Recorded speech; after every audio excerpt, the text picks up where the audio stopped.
నమస్తే, welcome to our channel. నేను మీ Anil. Road ప్రమాదాలు ఆంధ్రప్రదేశ్ రాష్ట్ర రాజకీయాల్లో తీవ్ర అలజడి సృష్టిస్తున్నాయి. ఎందుకంటే ఈ రోడ్డు ప్రమాదాలు, ఈ యాక్సిడెంట్లు చేసేవన్నీ కూడా ప్రముఖ రాజకీయ నాయకుల సుపుత్రులే. ఇటీవల ఆంధ్రప్రదేశ్లో మాజీ మంత్రి సీదరి అప్పలరాజు కుమారుడు సీదరి ఆరవ్ ఒక గొర్రెల కాపరిని యాక్సిడెంట్లో డ్యాష్ ఇచ్చి చంపిన ఘటన మరొక రాజకీయ నాయకుడి కొడుకు ఒక యువతి మరణానికి కారణమయ్యాడు. అయితే ఇటీవల సీదరి అప్పలరాజు కొడుకు ఏదైతే ఒక గొర్రెల కాపరిని గుద్ది చంపిన తర్వాత అందులో ఆ కేసుని మాయం చేయడానికి, ఆ కేసు నుండి తప్పించుకోవడానికి సీదరి అప్పలరాజు ఒక పథకం రచించాడు. తన కొడుకుని కాపాడడానికి మరొక వ్యక్తిని ఆ కారులో కూర్చున్న అతనే ఆ కారు నడిపినట్టుగా, తన కూతురు ఎవరైతే తన కుమారుడు ఉన్నారో ఆరవ్కి సంబంధం లేనట్టుగా చిత్రీకరించే ప్రయత్నాలు చాలా చేశాడు. కానీ చివరికి దొరికిపోయి అరెస్టు కూడా కావడం జరిగింది, జైలు పాలు కూడా కావడం జరిగింది. తాజాగా మరో ఎంపీ కొడుకు ఇదే తరహాలో ఒక రోడ్డు ప్రమాదం చేయడం జరిగింది. ఈ రోడ్డు ప్రమాదంలో ఈ రాజకీయ నాయకుడి కొడుకు కూడా తన కొడుకుని తప్పించడానికి విశ్వ ప్రయత్నాలు చేస్తున్నట్టుగా తెలుస్తూ ఉంది. ఎందుకంటే ఈ రాజకీయ నాయకుడు ఎవరైతే ఉన్నారో ప్రముఖ వ్యాపారవేత్త కూడా. అయితే తనకున్నటువంటి ఆ పేరు బలగంతో, అధికార అండదండలతో తన కుమారుడిని కాపాడడానికి, ఆ కేసును తప్పించడానికి ప్రయత్నాలు చేస్తున్నట్టుగైతే తెలుస్తూ ఉంది. అయితే ఈసారి ఆ యువతిని రోడ్డు ప్రమాదంలో బలి కావడానికి గల కారణమైనటువంటి వ్యక్తి ఎవరో కాదు, జనసేన పార్టీ ఎంపీ రాజ్యసభ సభ్యుడు లింగమనేని రమేష్ బాబు. ఇటీవల జనసేన పార్టీ నుండి రాజ్యసభ సభ్యునిగా పవన్ కళ్యాణ్ కూడా తనకు అవకాశం ఇవ్వడం జరిగింది. ఎందుకంటే లింగమనేని రమేష్ బాబు ఒక ప్రముఖ వ్యాపారవేత్త, జనసేన పార్టీలో చాలా కీలకంగా పనిచేసిండు. పార్టీ అధికారంలో ఉన్నా లేకపోయినా ఆర్థికంగా కూడా ఎన్నో రకాలుగా పార్టీని బలోపేతం చేయడంలో ఆయన కృషి బాగా చేసిండు. అయితే ఈ నేపథ్యంలో మొన్న అధికారంలోకి వచ్చిన తర్వాత రాజ్యసభ స్థానాల్లో జనసేన పార్టీ అధినేత ఆంధ్రప్రదేశ్ డిప్యూటీ సీఎం పవన్ కళ్యాణ్ లింగమనేని రమేష్ బాబుకు అవకాశం కల్పించడం జరిగింది జనసేన పార్టీ తరఫున రాజ్యసభ సభ్యునిగా. అయితే ఈ లింగమనేని రమేష్ బాబు జనసేన రాజ్యసభ సభ్యుడి కుమారుడు లింగమనేని సంజోష్ మొన్న మాదాపూర్లో ఒక స్టోర్లో పనిచేసినటువంటి యువతి భారతి. సో పాపం తను ఆ స్టోర్లో పనిచేస్తూ తన జీవనాన్ని కొనసాగిస్తూ ఉంది. పుట్టకూడి కోసం ఎక్కడి నుండి నగరానికి వచ్చి ఇక్కడ కాలం నెట్టుకొస్తూ ఉంది ఆ యువతి. అయితే ఆ యువతిని కారుతో నిర్లక్ష్యంగా డ్రైవింగ్ చేసి ర్యాష్ డ్రైవింగ్తో ఆ యువతిని గుద్ది చంపడం జరిగింది ఈ సదరు లింగమనేని రమేష్ బాబు ఎంపీ కొడుకు లింగమనేని సంజోష్. ఇప్పటికే ఆయన పైన కేసు నమోదైంది, ఎఫ్ఐఆర్ కూడా పేరు పెట్టడం జరిగింది. చాలామంది కూడా అక్కడ సాక్ష్యాలు కూడా ఉన్నాయి. అయితే ఈ నేపథ్యంలో లింగమనేని సంజోష్కు స్టేషన్ బెయిల్ కూడా ఇవ్వడం జరిగింది. అయితే ఈ నేపథ్యంలోనే చాలామంది చాలా రకాలుగా అనుమానాలు వ్యక్తం చేస్తూ ఉన్నారు. అయితే ఈ కేసు నుండి తన కుమారుని తప్పించడానికి జనసేన ఎంపీ ప్రయత్నాలు చేస్తూ ఉన్నాడు. అంగబలం, ఆర్థిక బలంతో తన కొడుకుని కాపాడడానికి ఇక్కడ ఒక పెద్ద ప్రయత్నాలు చేస్తూ ఉన్నాడు, బ్యాక్గ్రౌండ్ వర్క్ చేస్తూ ఉన్నాడని చెప్పేసి మనకి ఇక్కడ చాలా వరకు వార్తలు అయితే వస్తూ ఉన్నాయి. ఈమెనే యువతి, పాపం 26 సంవత్సరాల యువతి భారతి హైదరాబాదులో వచ్చి ఒక స్టోర్లో పనిచేస్తూ తన జీవనాన్ని కొనసాగిస్తూ ఉంది. అయితే ఈ యువతిని ఈ సంజోష్, ఈ సదరు ఎంపీ కొడుకు ర్యాష్ డ్రైవింగ్తో నిర్లక్ష్యంగా నడిపి తనని డ్యాష్ ఇచ్చి చనిపోవడం జరిగింది. సో అంటే ఆ ర్యాష్ డ్రైవింగ్లోనే చనిపోవడం జరిగింది. సో మనం గుద్ది చంపాడని చెప్పేసి మనం అనొచ్చు కూడా ఇక్కడ. ఎందుకంటే తను ఏదో తెలియక పొరపాటు జరిగితే అది వేరు. అక్కడ ర్యాష్ డ్రైవింగ్ అయితే తెలుస్తూ ఉంది. అక్కడ చూసిన వాళ్ళందరూ కూడా ర్యాష్ డ్రైవింగే, నిర్లక్ష్యంగా నడిపే తన ప్రాణాన్ని బలగొన్నాడని చెప్పేసి చాలామంది చెప్తా ఉన్నారు. కాబట్టి సో కారుతో గుద్ది ఓ యువతిని చంపడం జరిగింది సదరు ఎంపీ కుమారుడు. అయితే ప్రస్తుతం తన జనసేన పార్టీలో ఎంపీగా ఉన్నారు. రాజ్యసభ సభ్యుడు కాబట్టి, ఆంధ్రప్రదేశ్లో ప్రస్తుతం కూటమి ప్రభుత్వం ఉంది కాబట్టి ఈ అధికార బలంతో, అంగబలంతో, ఆర్థిక బలంతో తన కుమారుణ్ణి రక్షించడానికి లింగమనేని రమేష్ బాబు ప్రయత్నాలు చేస్తున్నాడుగా తెలుస్తూ ఉంది. ఎవరైతే శ్రీధర్ అప్పలరాజు తన కొడుకుని కాపాడడానికి ఎలాంటి ప్రయత్నాలు చేశాడో అదే తరహాలో లింగమనేని రమేష్ బాబు కూడా అలాంటి ప్రయత్నాలు చేస్తున్నాడుగా తెలుస్తూ ఉంది.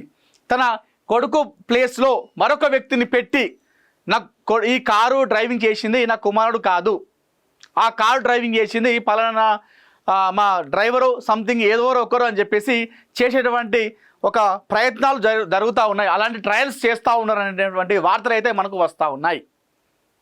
అయితే మొన్నటి వరకు శ్రీధర్ అప్పలరాజు కొడుకు విషయంలో కూటమి ప్రభుత్వం నాయకులు అందరూ కూడా, జనసేన, టీడీపీ, బీజేపీ నాయకులు అందరూ కూడా ఏకి పారేశారు వైసీపీ పార్టీని కానివ్వండి శ్రీధర్ అప్పలరాజును. అంటే మీ కొడుకేమో డ్రైవింగ్ చేసి తాయిగా వచ్చి గుద్దు చంపితే వేరే వాళ్ళ మీద ప్రయత్నాలు చేస్తారా అని చెప్పేసి ఈ రకంగా వాళ్ళు కూటమి ప్రభుత్వ నాయకులు అందరూ కూడా మాట్లాడారు.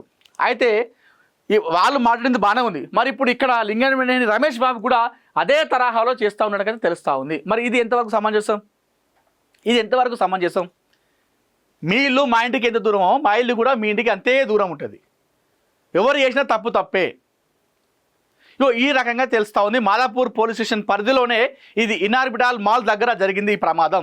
16వ తారీఖు మొన్న అప్పుడే పని చేసుకొని బయటికి వెళ్తూ ఉన్నటువంటి ఈ భారతీయ యువతిని ఈ జనసేన రాజ్యసభ సభ్యుడు ఎంపీ లింగమనేని రమేష్ బాబు కుమారుడు సంజూస్ ఆమెను కారుతో డాష్ ఇచ్చి నిర్లక్ష్యంగా నడిపి ఆమెను బలి తీసుకున్నాడు.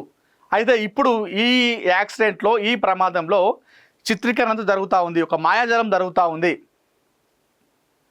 ఆ కారును నడిపింది తన కుమారుడు కాదు, వేరే పర్సన్ని పెట్టి అతని స్థానంలో తన కుమారుని రక్షించడానికి విశ్వ ప్రయత్నాలు నడుస్తూ ఉన్నాయి.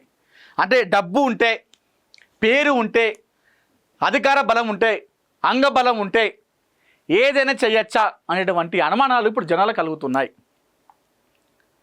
సో ఇది జనసేన పార్టీకి ఒక పెద్ద ఎదురుదెబ్బ అని చెప్పుకోవాలి ఖచ్చితంగా. ఎందుకంటే ఇటీవల కాలంలో Arava Sridhar MLA, Janasena party MLA, ఒక మహిళ లైంగిక వేధింపుల కేసు కూడా నడుస్తూ ఉంది. అయితే అరవ శ్రీధర్ వల్ల ఇప్పటికే బాగా పెద్దగా డ్యామేజ్ కాకపోయినప్పటికీ కూడా అంతో కొంచెం పార్టీకి డ్యామేజ్ అయినటువంటి వాస్తవం మాట అయితే నిజమే.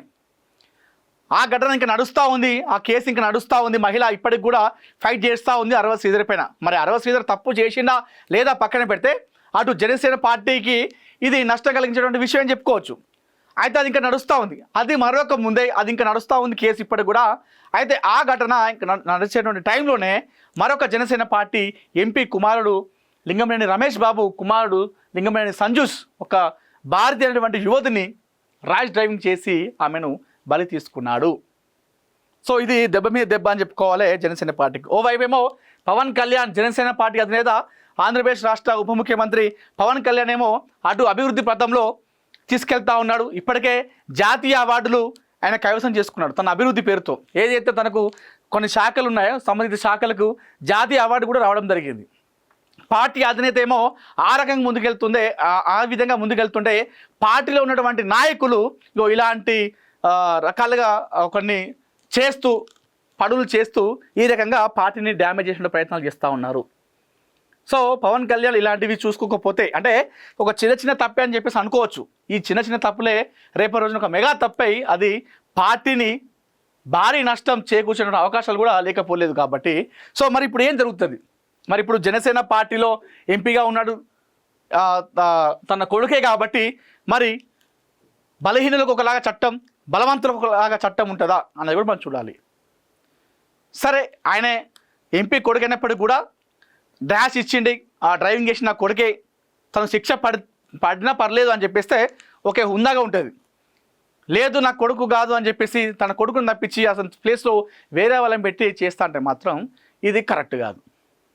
చట్టం ఎవరికి చుట్టం కాదు అని చెప్పేసి అంటారు నాయకులందరూ కూడా. ప్రమాణ స్వీకారం చేస్తారు, ఏ వ్యక్తికి కానీ వ్యవస్థలకు కానీ మేము అమ్ముడు పోము అని చెప్పేసి వాళ్ళు ప్రతిజ్ఞ చేస్తారు, ప్రమాణం చేస్తారు. తీరా వచ్చిన తర్వాత చేసే పనులన్నీ అవే. మరి ఇక్కడ ఏం జరుగుతుంది? లింగమనేని రమేష్ బాబు కొడుకు విషయంలో మరి కేసును పక్కదారి పట్టించిన ప్రయత్నాలు చేస్తూ ఉన్నారట.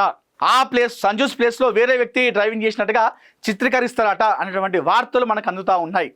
ఒకవేళ జరిగితే మాత్రం పార్టీకి, జనసేన పార్టీకి, పవన్ కళ్యాణ్కి చాలా అంటే చాలా ఒక భారీ నష్టం చేకూరేటువంటి అవకాశం ఉంటుంది. కాబట్టి దీన్ని దృష్టిలో పెట్టుకొని లింగమనేని రమేష్ బాబుతో పవన్ కళ్యాణ్ సంప్రదించి సో ఏ విధంగా అయితే తప్పు చేశాడో అదే రకంగా ఆ చట్టం ప్రకారం శిక్ష పడితే పర్లేదు, దాన్ని రక్షించే ప్రయత్నం చేస్తే మాత్రం, ఒకవేళ పవన్ కళ్యాణ్ కూడా దీనికి సపోర్ట్ చేస్తే మాత్రం చాలా అంటే చాలా మైనస్ కలిగే అవకాశం ఉంటుంది. కాబట్టి సో చూద్దాం మరి ఏం జరుగుతుందో. మనకు తెలుసు చాలామంది నాయకులు ఇలాంటి కేసు వచ్చినప్పుడు తప్పించుకునే ప్రయత్నం చాలా చేస్తూ ఉంటారు, అధికార బలంతో, అంగబలంతో. మరి జనసేన పార్టీ ఆ విధంగా కాదు అని చెప్పేసి అంటారు.